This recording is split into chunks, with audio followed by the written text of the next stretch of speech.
Eto na nga mga kapinoy, si JV Ejercito ay payag na hindi dapat madaliin ang impeachment trial ni VP Sara. Pero bago natin pag-usapan yan, i-like nyo po muna ang video at mag-subscribe sa ating channel. Sang-ayon si JV Ejercito sa kagustuhan ni Cheese Escudero na ipagpaliban muna ang diskusyon tungkol sa impeachment trial ni VP Sara hanggang sa Hunyo. Matatanda ang sinang-ayunan ni Escudero ang motion ni Joel Villanueva na hindi muna talakayin ang impeachment complaints habang sila ay naka-session break. Ikaw Kapinoy, sa tingin mo ba na dapat lang ipagpaliban muna ang impeachment trial o dapat talaga itong madaliin? Huwag kalimutang i-like ang video at mag-subscribe sa ating channel. So, babalik ko na kasi, so wala pa akong chance na makita o mabasa yung articles of impeachment.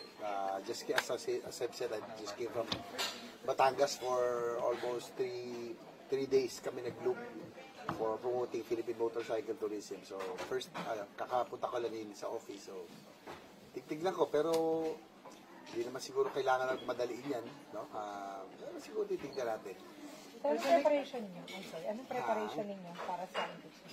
Wala, we just cannot talk about it. No? Yun, may instructions si SP sa amin because we will be sitting as senator judges. So, hindi kami pwedeng magsalita sa ngayon anything about it actually. No? Whether pro or con, kung ano man yung mag-pressure sa amin, kung ano, ay hindi namin pwedeng pakinggan eh. No? Yun lang. May specific instructions sa atin si Senate President Cheese na if possible, wag magsalita about the impeachment. Pero part ba ng preparation niyo, sir, yung pagkuha ng consultant? Siguro. Yeah, first time kong, actually, it's the first time ko nga maging, will act as an impeachment judge in an impeachment court.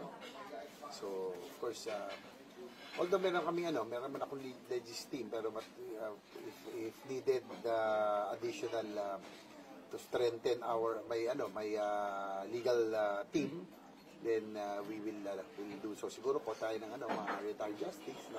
Talagang legal luminaries. So ngayong break, start nyo nang babasahin at aaralin, sir, yung articles of impeachment? Mahaba-haba pa naman eh. It's a very long break, no? Marami kasi sabi, bakit dapat magkundi na kailang Congress is on break.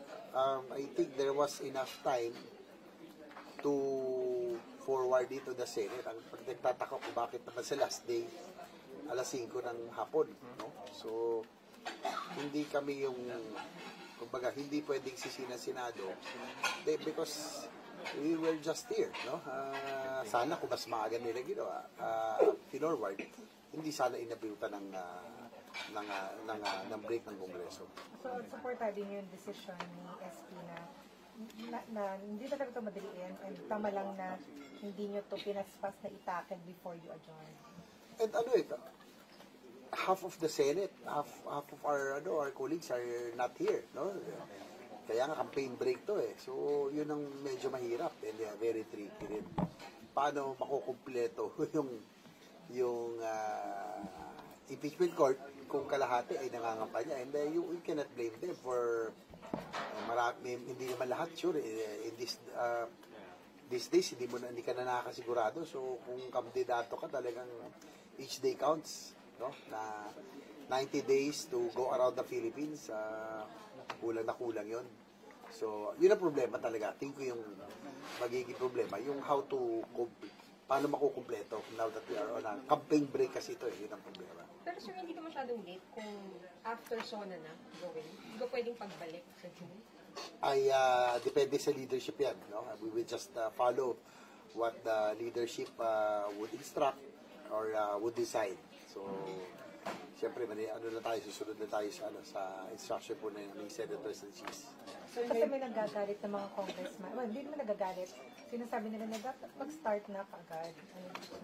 As I've said, bakit nila forward on the last day at 5 p.m. We were about to adjourn, di ba?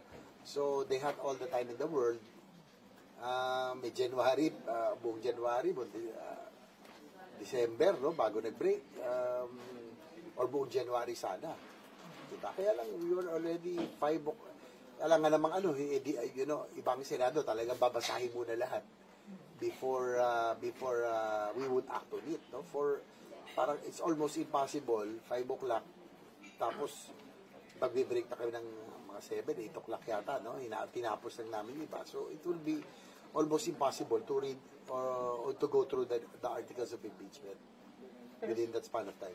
Pero sir, kahit si Senator Coco Pimentel, hindi conforme na more than 3 months hindi makapag-start yung impeachment trial dahil nasa consti daw na for with. Okay lang daw na madelay ng 1 month, pero yung 3.5 months na hindi makapag-start, parang hindi na daw yun naayon sa nakasaad sa Constitution. Well, two sides of the story. Tingnan natin kung siguro you would need to consult yung mga legal luminaries regarding this matter. Kung ano ba talaga, kung mayroon bang specified time yan sa Constitution na kinakailangan within 1 month, we have to act on it, we have to convene the impeachment court. So, and I'm confident that Senate President Chis Escudero is a very good lawyer. I'm sure that he would know what direction to take and decision whether to start or when to start or when to convene the impeachment court.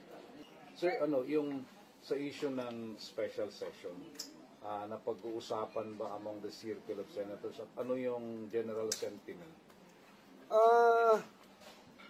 Parang hindi masyadong kasi siguro probably half is already busy on their campaign, busy on their political survival, no? Sabihin na natin kasi hindi mo na masabi ang panahon ngayon. Pag ikaw ay kandidato, dapat running scared ka lagi. So hindi mo rin masisi sila na nandoon na ang kanilang focus nasa kanilang mga political campaigns.